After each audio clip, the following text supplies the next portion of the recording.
ముక్కులవాడ అనాథ రక్షక గోవింద గోవింద ఆపద ముక్కుల వారికి ఆపద వచ్చింది.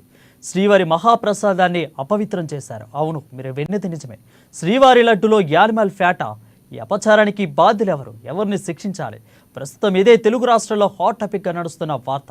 శ్రీవారి లడ్డూలో జంతువుల కొవ్వు వాడారంటూ ఏపీ సీఎం చంద్రబాబు నాయుడు సంచలన ఆరోపణల నేపథ్యంలో ఈ విషయంపై సర్వత్రా ఆందోళన వ్యక్తమవుతుంది. గత వైసీపీ ప్రభుత్వ హయాంలో లడ్డూ తయారీలో జంతువుల నుంచి తయారు చేసిన ఆయిల్ను ఉపయోగించి లడ్డూ ప్రసాదాన్ని అపవిత్రం చేశారని సీఎం చంద్రబాబు నాయుడు ఆరోపణలు చేశారు. ఈ క్రమంలో లడ్డూ ప్రసాదం శాంపిల్స్ తీసుకున్న అధికారులు ల్యాబ్ టెస్ట్ చేయించగా లడ్డూ తయారీలో కల్తీ నెయ్యితో పాటు చేప ఆయిల్, పంది కొవ్వు ఉపయోగించినట్లు స్పష్టమైంది. దీంతో అపవిత్రమైన అధికారులు చర్యలకు ఆదేశించాలని కోరారు. కాగా ప్రస్తుతం తిరుమల లడ్డు వ్యవహారం దేశం మొత్తం పాకడంతో లడ్డు వివాదంపై టీటీడీ అత్యవసర సమావేశం నిర్వహించింది. ఆగమ సలహాదారులు, ఉన్నతాధికారులు, ఈవో భేటీ అయ్యారు. ప్రధాన అర్చకులు, పండితులతో టీటీడీ ఈవో చర్చించారు. ఇక దీనికి సంబంధించిన నివేదికను కూడా సాయంత్రం సీఎం చంద్రబాబు టీటీడీ ఈవో ఇవ్వనున్నారు. అలాగే లడ్డు అపవిత్రత జరిగిందని తేలడంతో ఆగమ, వైదిక, ధార్మిక పరిషత్ పెద్దలతో సీఎం చంద్రబాబు భేటీ కానున్నారు. అలాగే ఆలయ శుద్ధి, సంప్రోక్షణ చేపట్టాలని నిర్ణయం తీసుకోగా ధార్మిక పరిషత్ పెద్దల సూచనల మేరకు ముందుకు వెళ్లాలని భావిస్తున్న ఏపీ ప్రభుత్వం నిర్ణయం తీసుకున్నట్లు సమాచారం అందుతుంది. దీనిపై మరింత సమాచారం మా ఇన్పుట్ ఎడిటర్ శ్రీనివాస్ అందిస్తారు. శ్రీనివాస్, చెప్పండి. రైట్ వరుణ్, ఏదైతే శ్రీవారి లడ్డు విషయం ఇప్పుడు దేశవ్యాప్తంగా కూడా చర్చనీయాంశమైంది.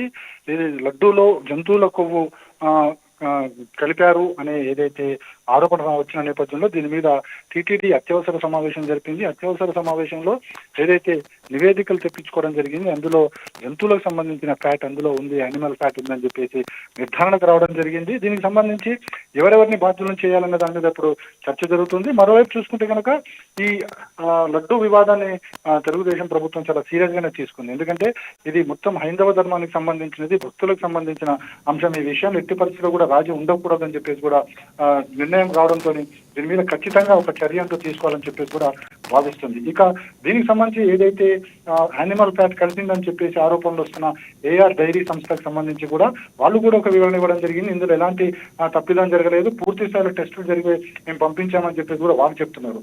మరి ఇంకో విషయం తీసుకుంటే కనుక తమిళనాడుకు సంబంధించి అక్కడ పళని సుబ్రహ్మణ్య స్వామి టెంపుల్లో కూడా దీనికి సంబంధించి అంటే ఇదే ఏఆర్ డైరీ ఈ నెయ్యిని పంపిణీ చేసింది. సో అక్కడ కూడా ఒక ప్రత్యేకత జరుగుతుంది. ఇక మొత్తానికి చూసుకుంటే కనుక తెలుగు రాష్ట్రాలకు సంబంధించి కావచ్చు, యావత్ దేశానికి సంబంధించి ఇప్పుడు శ్రీవారి లడ్డునే ప్రధాన చర్చగా జరుగుతుంది. ఎందుకంటే కేంద్రం కూడా దీని మీద చాలా సీరియస్ గా తీసుకుంది. దీనికి సంబంధించిన పరీక్షలు కూడా నిర్వహించి దాని మీద బాధ్యుల మీద చర్యలు తీసుకుంటామని చెబుతున్న నేపథ్యంలోనే ఈరోజు టీటీడీ అత్యవసర సమావేశం నిర్వహించింది. అత్యవసర సమావేశంలో ఆగమ పండితులను పిలిచింది, అదేవిధంగా వేద పండితులను పిలిచింది, అదేవిధంగా అధికారులు కూడా ఇందులో భేటీ కావడం జరిగింది. ప్రధాన అర్చకులు కూడా ఉన్నారు. ఎందుకు ప్రధానంగా ఏంటంటే ఇప్పుడు ఈ యానిమల్ ఫ్యాట్ ఏదైతే మహాప్రసాదంలో కలిసింది తద్వారా ఆలయం అంతా కూడా అపవిత్రమైంది, దీన్ని శుద్ధి చేయాలి, సంప్రోక్షణ చేయాలి అని చెప్పేసి ఒక నిర్ణయానికి కూడా రావడం జరిగింది. ఈ నేపథ్యంలోనే ఈరోజు జరిగిన సమావేశంలో ఆలయ సంప్రోక్షణ మీద ప్రధానంగా దృష్టి సారించారు. సంప్రోక్షణ జరిపించాల్సిందని చెప్పేసి కూడా ఆగమ పండితులు సూచించారు.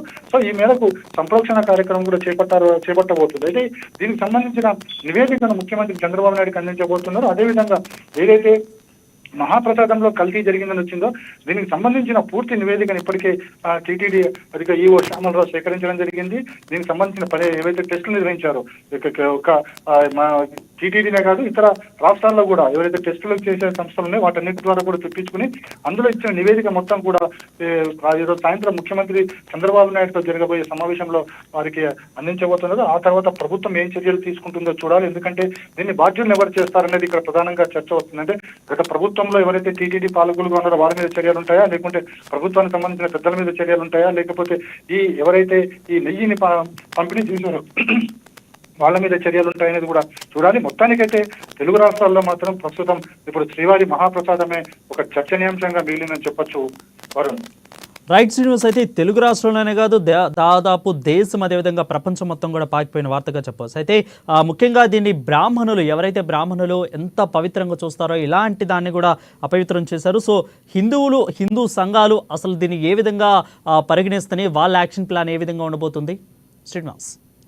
ఎందుకంటే ఇది ఒక హిందూ ధర్మానికి సంబంధించినది. శ్రీవారి ప్రసాదం అనేది ప్రపంచవ్యాప్తంగా కూడా చాలా పేరుంది. ఈ ప్రసాదం కోసము భక్తులు కొన్ని రోజుల పాటు, గంటల పాటు తరబడి దాన్ని వేస్ట్ చేసుకున్న ప్రసాదాన్ని, తిరుపతి ప్రసాదాన్ని తీసుకువెళ్ళందే ఇంటికి వెళ్ళరు అనేది మాత్రం ఖచ్చితంగా అనిపిస్తుంది. అలాంటి ప్రసాదము అపవిత్రమైపోయింది యానిమల్ ఫ్యాట్ వల్ల. సో ఎవరైతే దీనికి బాధ్యులు ఉన్నారో వారి మీద చర్యలు తీసుకోవాలని చెప్పేసి దేశవ్యాప్తంగా విశ్వ హిందూ పరిషత్ కావచ్చు, ఇతర ధార్మిక సంస్థలు కావచ్చు, అన్ని కూడా ఆందోళన పాట చేపట్టాయి. ఇటు తిరుపతిలో కావచ్చు, తమిళనాడులో కావచ్చు, మనకి గుజరాత్ లో కావచ్చు, అదేవిధంగా మహారాష్ట్రలో కావచ్చు, వీళ్ళందరూ కూడా ఒక ఆందోళన. అంటే వీళ్ళందరూ కూడా వెంకటేశ్వర స్వామిని నార్త్ ఇండియన్స్ వస్తే శ్రీ బాలాజీగా కొలుస్తుంటారు, మన దగ్గర సౌత్ ఇండియాకి వస్తే కనుక వెంకటేశ్వర స్వామిగా, ఏడుకొండల వాడిగా కొలుస్తుంటారు. కాబట్టి వాళ్ళందరూ కూడా వెంకటేశ్వర స్వామి ప్రసాదం అంటే ఒక మహాప్రసాదంగా నేరుగా వెంకటేశ్వర స్వామిని దర్శించుకున్నంతగా ఫీల్ అయ్యే ఆ మహాప్రసాదాన్ని కూడా కల్తీ చేయడం అనేది బహుశా చరిత్రలో, తెలుగు టీటీడీ చరిత్రలో ఎప్పుడూ జరగలేదని చెప్పేసి అందరూ అంటున్నారు. సో అలాంటి వాటి మీద చర్యలు తీసుకోవాల్సిందే. ధార్మిక సంఘాలు, ఏవైతే హిందూ సంఘాలు ఉన్నాయో ఖచ్చితంగా దీనికి సంబంధించి చర్యలు తీసుకోవాలి. ఎవరైతే బాధ్యులు ఉన్నారో వారి మీద ఖచ్చితంగా శిక్ష పడాలి అని చెప్పేసి కూడా డిమాండ్ చేస్తున్నాయి వారు. రైట్స్ న్యూస్ అయితే సాయంత్రం 8 గంటలకి సీఎం చంద్రబాబు దీని మీద నివేదికను వెల్లడించున్నారు. సీఎం చంద్రబాబుతో పాటు ఇటు ఆలయ అధికారులు కూడా ఉండే అవకాశాలు ఉన్నాయా, లేదంటే ఓన్లీ ప్రభుత్వం మాత్రమే ఈ నివేదికను విడుదల చేసే అవకాశాలు ఉన్నాయా? నివేదిక అనేది టీటీడీ సమర్పిస్తుంది. ఇప్పటికే టీటీడీ ఈవో శ్యామలరావు, అదేవిధంగా టీటీడీకి సంబంధించిన అధికారులు, ఆగమశాస్త్ర పండితులు, అదేవిధంగా ప్రధాన అర్చకులు కూడా విజయవాడలో ఉన్నారు. విజయవాడలో వాళ్ళు కొద్దిసేపటి క్రితం మరోసారి భేటీ కావడం జరిగింది. ఈ నివేదికకు సంబంధించి పూర్తి నివేదిక అయితే తెప్పించుకోవడం జరిగింది. ఏదైతే లడ్డూకు సంబంధించి అందులో కలిపిన యానిమల్ ఫ్యాట్ ఏదైతే కలిసిందో, యానిమల్ ఫ్యాట్ ఏ డైరీ నుంచి కలిసింది అనే అంశాలన్నిటి కూడా ప్రతిదీ కూడా, అంటే ఇప్పటి వరకు గత ప్రభుత్వం అధికారంలో ఉండగా ఏ సంస్థలకు ఈ డైరీకి సంబంధించిన ఆర్డర్స్ ఇచ్చారు, ఏ సంస్థలు ఈ నెయ్యిని సరఫరా చేశాయి, సరఫరా చేసిన దాంట్లో ఎవరు ఎంతకాలం సరఫరా చేశారు, ఏ సమయంలో ఈ కల్తీ జరిగింది అనే అంశాలన్నింటి మీద కూడా ఒక నివేదిక రూపొందించారు. ఈ నివేదికను టీటీడీ ఈవోతో పాటు మరికొంతమంది అధికారులు ముఖ్యమంత్రి చంద్రబాబు నాయుడుకు సమర్పించబోతున్నారు. ముఖ్యమంత్రి చంద్రబాబు నాయుడు సమర్పించిన తర్వాత నెక్స్ట్ ప్రభుత్వం ఏం చర్యలు తీసుకుంటుందనేది చూడాలి. ఎందుకంటే ముందు నుంచి కూడా తెలుగుదేశం ప్రభుత్వం అధికారంలోకి వచ్చిన తర్వాత ముందుగా తాము చేపట్టబోయేది టీటీడీ ప్రక్షాళన మాత్రమే చెప్పింది. సో ఆ ప్రక్షాళన కార్యక్రమం ఇక్కడ నుంచి స్టార్ట్ అయిందని అనుకోవచ్చు Varun. Right, thank you Srinivas for the clear update.